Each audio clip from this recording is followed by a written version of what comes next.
All right, we are live. Welcome, everybody. This is Brandon Griffin, aka the Realty Resource, with the Impact team at Your Castle Real Estate. And today, at our live at lunch, we are joined by Monica Graves. Thank you so much for coming. Do you want to introduce Hey, yourself?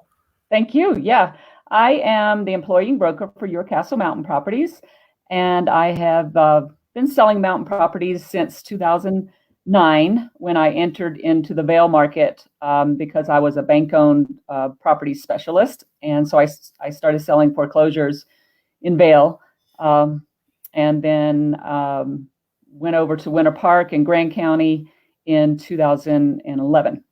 Nice. So And that's been where I am selling. right now. So I thought it'd be perfect. It's funny because I had literally thought to call you, and I thought you'd be a great guest this weekend because I'm up here in Grand County at Columbine Lake near Grand Lake. And then you called me, and it was Yeah. perfect. Called you yesterday, intuition. Um, Yeah. yeah, because I've been trying to catch up, with people and just find out how they're feeling during all of this shutdown. Mhm. And I have been here at Grand Lake. Today marks the 73rd day. Um, Wow. and so I've been doing a lot of, things online, these kind of meetings, with buyers and sellers. And a lot of people are waiting till June to list. And Mhm. that's pretty much what the mountain market does. We don't have a whole lot of listings in May Okay. because, it's mud season. Yeah. Yeah. So Absolutely. May is usually the month that most people that own a second home or a property as an investment, May is usually the month that there's not a whole lot of rentals in it, and they will clean it up and get it ready. And Okay. then usually list like, we had some listings last week come in because this is Memorial Weekend. Yeah. So we know a lot of people will be in town.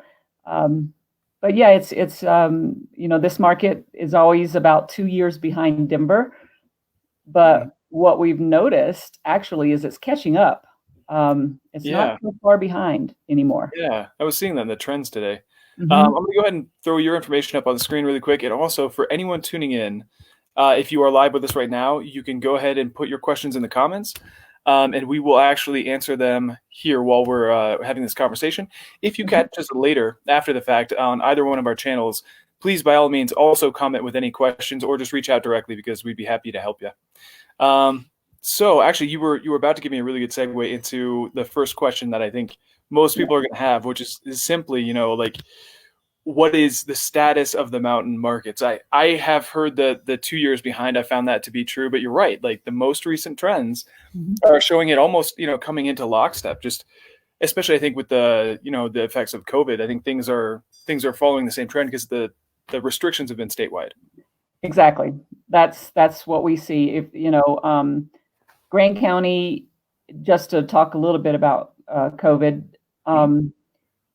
um, we only had 5 cases Oh and wow.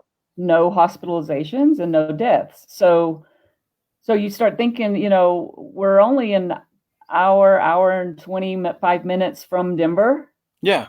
and to have that type of um, you know, response to the COVID virus, it was very different. Yeah. Um, and actually, in the 2 out of the 5 people were healthcare workers. Oh So, wow. so they were sort of, I guess, helping out in Denver, and then Yeah. Oh, they were in Denver. yeah, so So they obviously, at a much higher risk of exposure there. yeah, so we were wishing people weren't going back and forth. Yeah, Um, you know, that's the tough but part. yeah, the market, like I said, May is a month that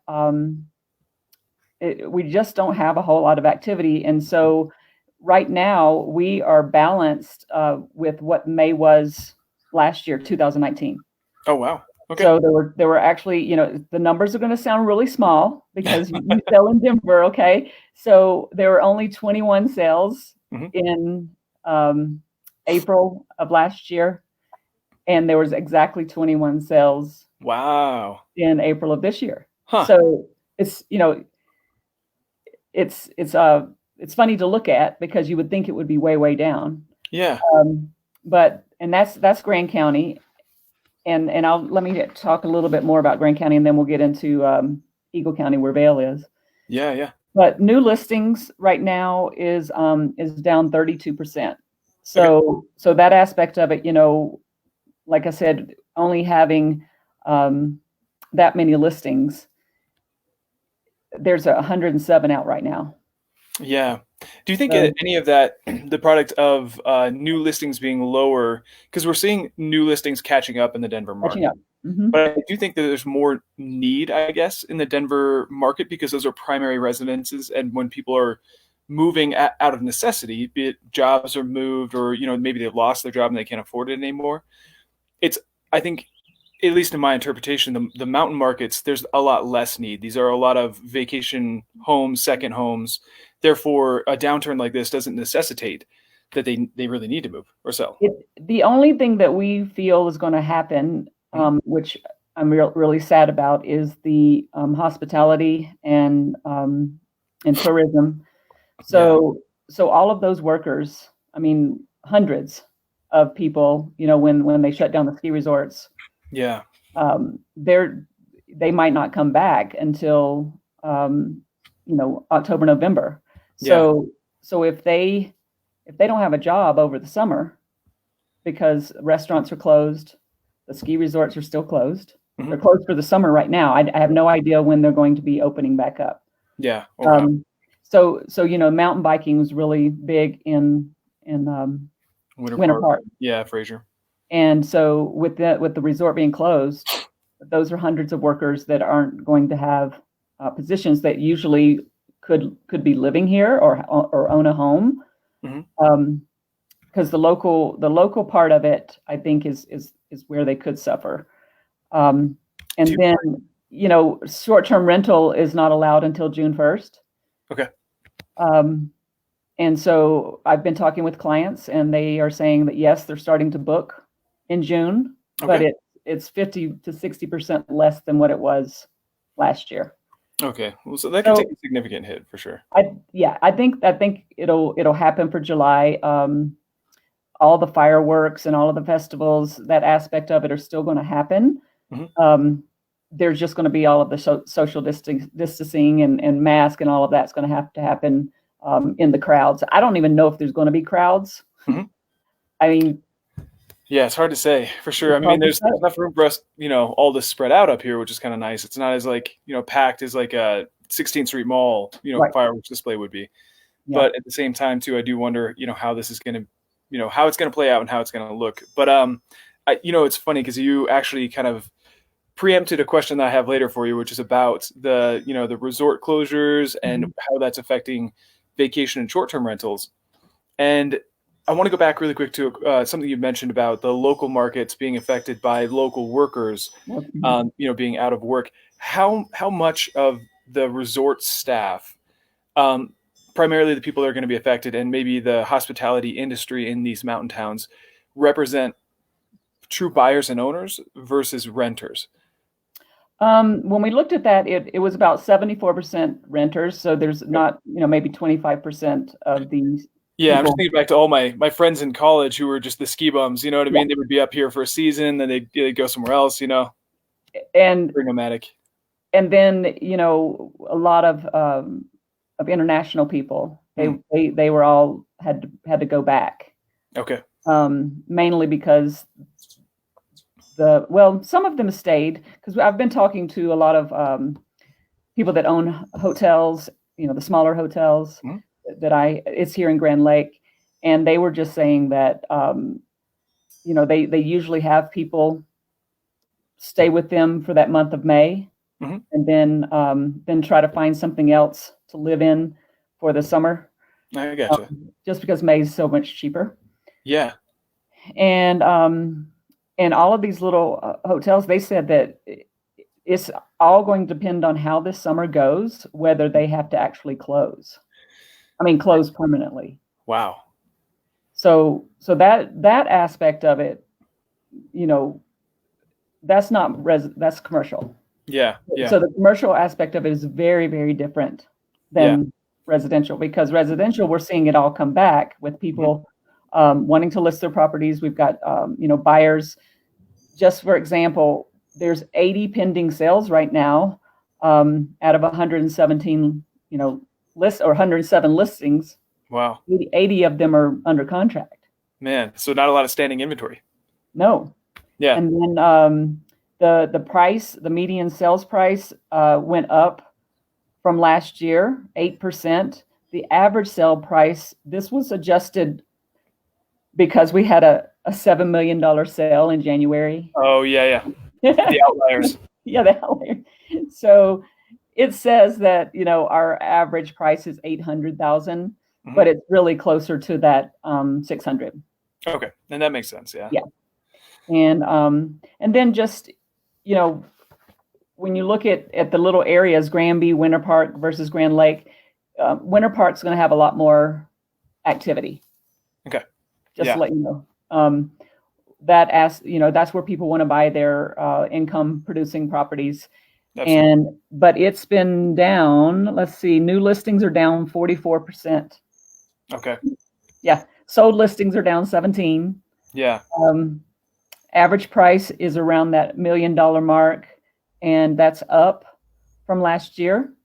Last year, the average price was at 700, and it's up to $1 million now. So wow. That's showing you that the appreciation is still happening. It's because there's just no inventory. Yeah, absolutely. And that's the tale I've been trying to tell just everyone that's been, I've been speaking with on the phone or that's been calling me with questions about what is real estate doing. And really it's this extreme lack of inventory. There is truth to the doom and gloom that you hear in, the media about there are significant losses in the demand side. People are losing their income. They're losing their jobs. They're losing their ability to purchase. But the reason I had asked you about the renters versus homeowners is the larger percentage of those people are renters. So it's not affecting the housing market as much as we would think. Plus, we had such a lack of supply that now we might have dropped. There might have been 6 buyers for every 1 seller. Mm-hmm. And if we lose, 3 of those, 50% of all of our buyers, right? That would be an extreme case. Right. We still have 3 buyers fighting for 1 house. Fighting for 1 house. Yep. So and that's what's happening here too. And prices go up. So, I mean, yeah, it makes sense, I guess. As much as it can, I suppose. But you also touched on another question that I was going to ask you, which is the other thing that I get a lot right now is not necessarily the folks that are owners or even prospective buyers that, first-time homeowners that want to know what the market's doing to know whether they should wait or move or do something. But there are the would-be investors who really want to know, are there opportunities for great investments as a result of, the pandemic? So are there any investment deals to be had here in the mountain markets? I would say no.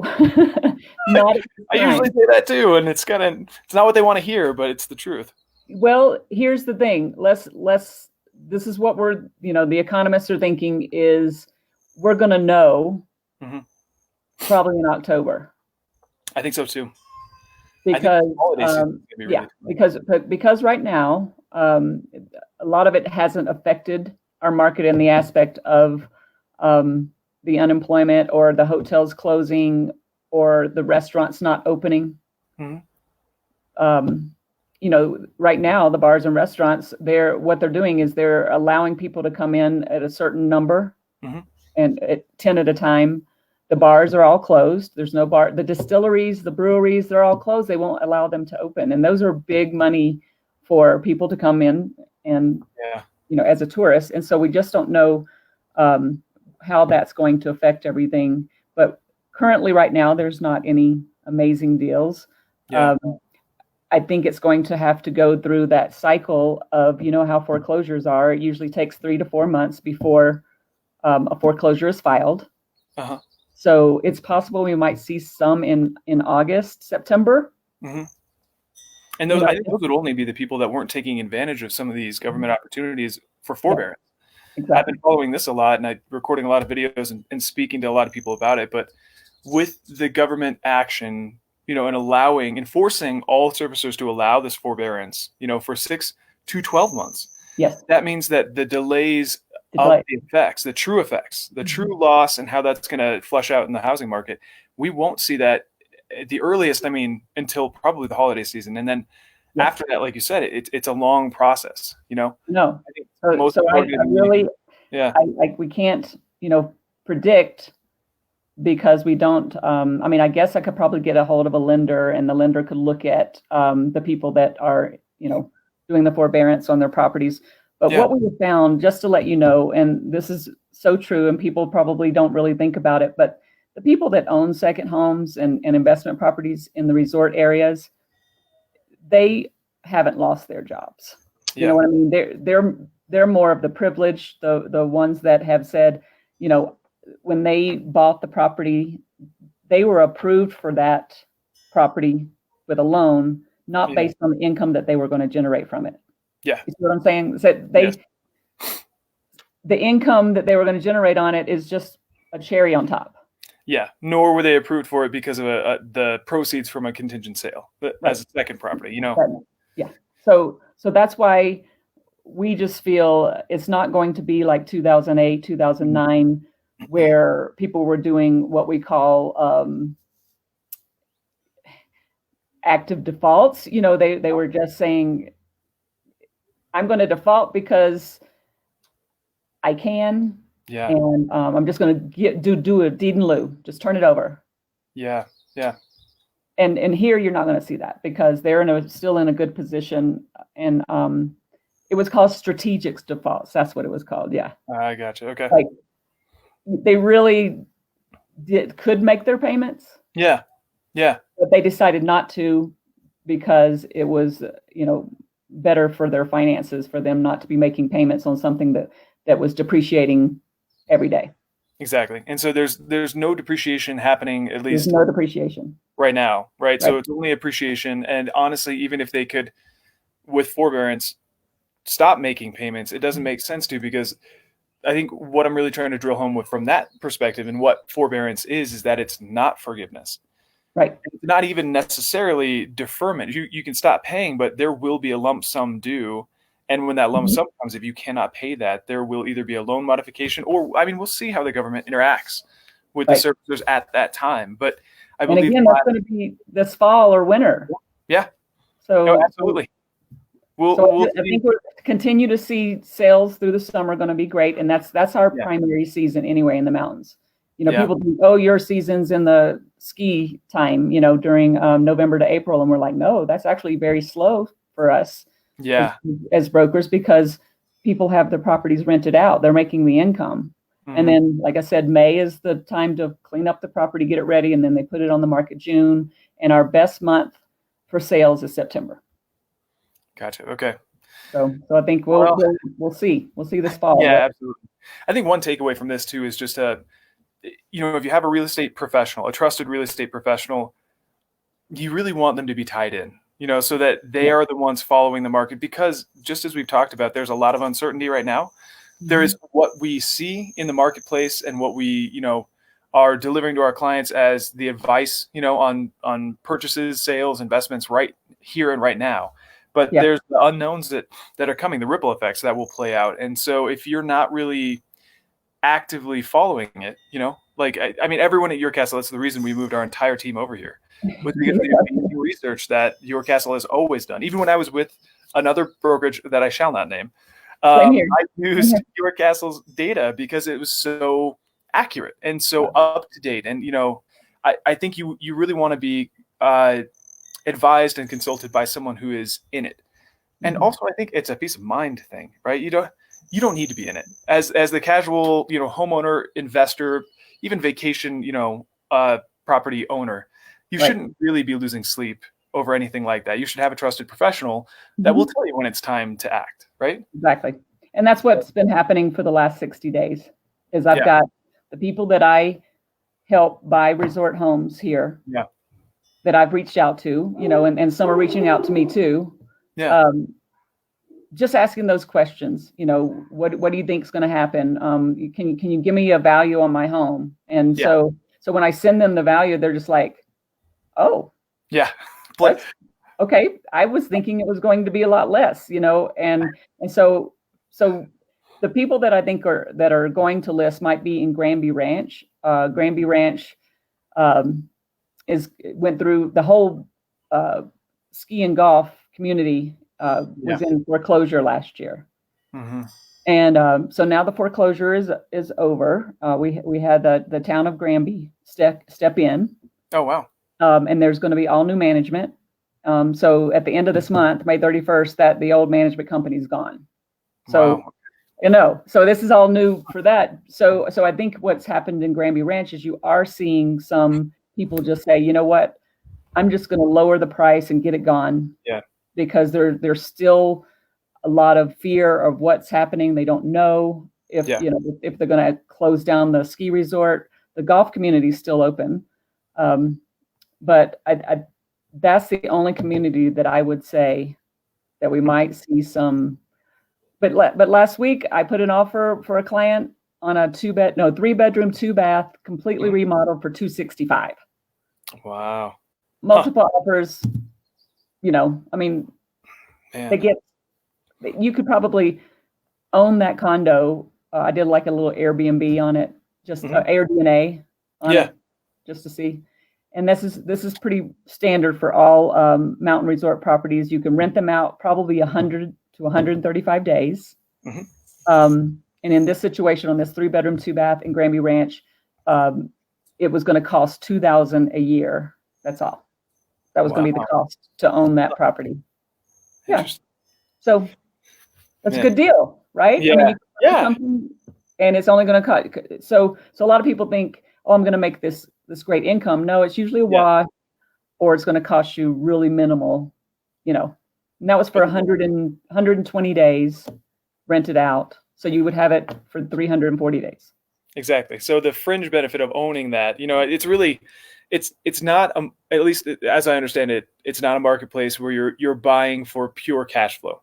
Right. You're buying for the enjoyment of the property because you enjoy, you like the area, and because you like the area, other people probably do too. And then you can subsidize, most of your mortgage, if not all of it, with other rentals. And that's what people have to understand, especially if they're only going to put, 10% down.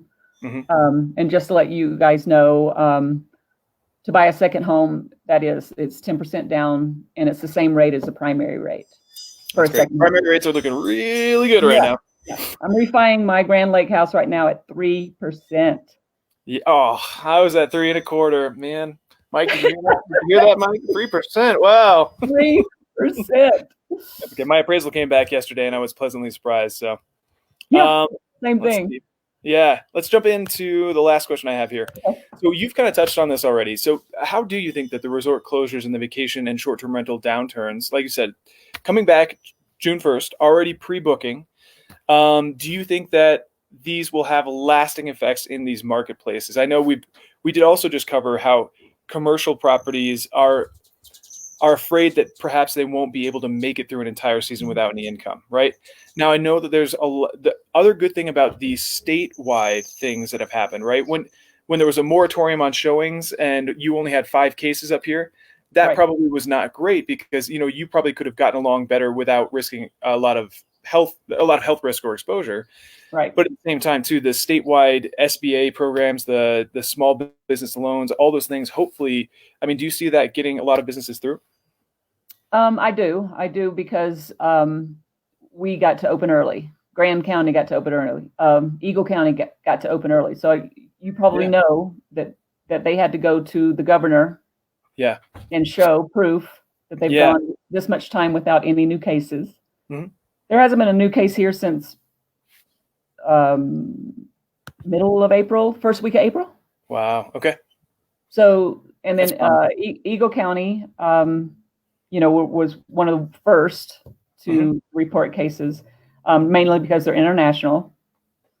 And I'd say 40 to 45% of the properties that are owned in Vail are owned by people that live in Mexico City.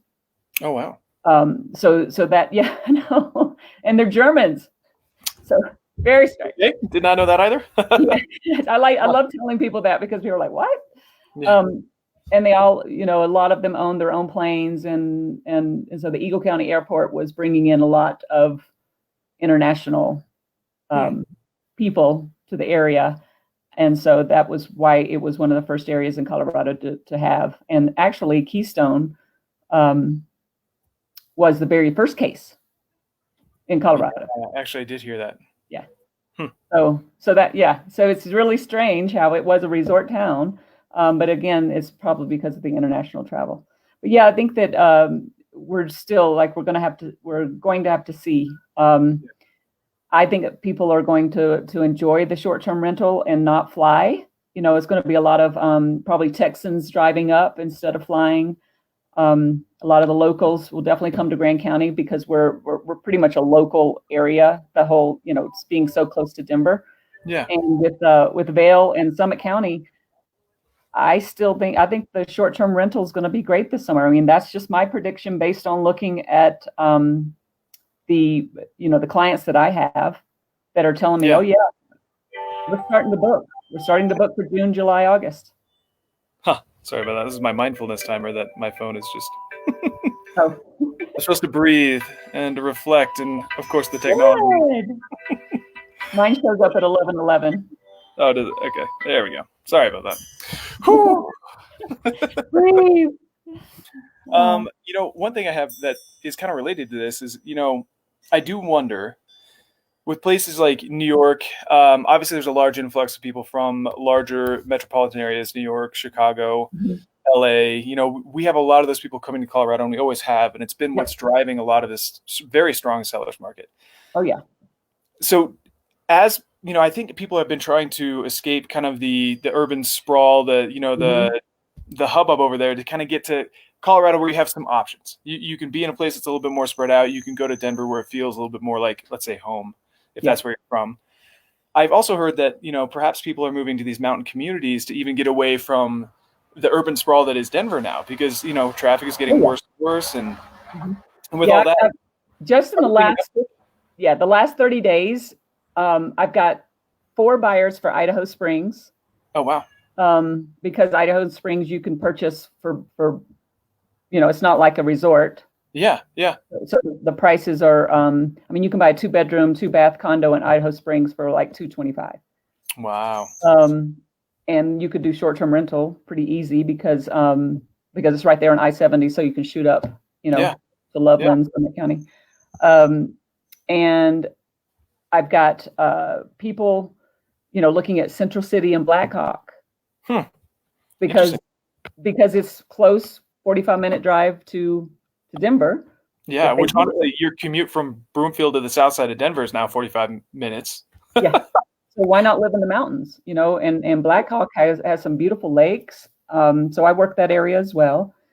And then, I've got conifer, evergreen, that we're just booming with same type of thing in that aspect of anything under 750 is moving very fast. I've got a listing coming up in conifer, and we've already got. I've been sort of advertising it, and she's an architect, so the house is beautiful, and she's already got people from New York, sight unseen. She's just been sending them pictures. Man, and it's going to be listed at $975. That couple is moving to Portugal. Interesting. Well, man, getting out of Colorado. Yeah, it's just interesting to try to to make sense of the trends that we see develop or that we predict are going to develop, and especially now, I think a good takeaway. I want to first of all thank you so much for your time today. I don't want to. You're welcome. I enjoyed it. Yeah, I think it's fun too. It's been my camera was different because I'm looking like, where do I look? Yeah. No, it's been perfect. But I really appreciate your time today. And I think it's, again, the takeaways for anyone that's looking into mountain properties or owns a mountain property, because there are so many interactions and so many things going on right now and so many unknowns that will likely play themselves out. I think we're predicting that we'll have more information about, long-term effects come this holiday season or even October. I think it's just a good time to be in communication with your trusted real estate professional. And, for me, if it's a mountain community, you are our partner. You are Your Castle Mountain Properties. So it's really nice to be in a place where we have such a broad reach and with so many true professionals keeping an eye on things. Yeah, that's it. I mean, we live and breathe it. I owned in Avon in 2008, 2009, then ended up selling it and wish I'd held on to it because it just, the market went way up after 2010, 2011. But we've been doing fix and flips for the last 5 years here in Grand County. So, and then land. Before I leave, land, there's so much land. That's the inventory that we have. In Grand County. I just looked at 26 acres for 349 with a stream, and I'm just like, yeah, build a nice house there on 26 acres. Yeah. So there's definitely some great purchases in pricing. You can usually get an acre around 100,000. Yep. So I just helped a relative do that here in Columbine Lake. okay. I think another good thing to be said about land too is that that might be the opportunity, but I think a lot of people are intimidated by it because they don't know what's involved in the process. Mm-hmm. And truly, again, a trusted professional. I'm not saying I know everything about building, but I know the people that do. Yeah. So we all have the connections to be able to kind of, for our clients, project what that might look like. Time Mm-hmm. frame, challenges, right? Always setting realistic expectations, costs. There's a lot of unforeseen costs, certainly, Yeah. but a lot of opportunity to be had too, to get exactly what you want, exactly where you want it. Just buy a piece of land that borders BLM and camp on it. Yeah, true. Yeah. Absolutely. Or you can do what I did, and you can just marry into a family that owns a cabin here in Grand Lake, and then you get this view. So cool. So cool. I know, and it's beautiful. It's going to be beautiful weather this weekend. So I hope everybody does enjoy the Memorial Day weekend. And I don't know if you left me here. As I turned my laptop around, I hit the wrong button. So yeah, it's going to be I went kayaking this morning. Lots of wildlife. Saw a moose in the lake bathing itself. So it's beautiful country up here. So I hope you enjoy your stay. Oh, we do every single time. So thank you again so much for taking the time today. If you would like to contact either of us, you have my information if you're catching this on the Realty Resource, my channel. This is Monica's information on the bottom of the screen. Any questions that we get in the comments after this broadcast, we will respond to, and we are more than happy to help. Thank you so much, Brandon. This was fun. Yeah, absolutely. Let's do it again. Okay, let's do, because then we might have some different answers.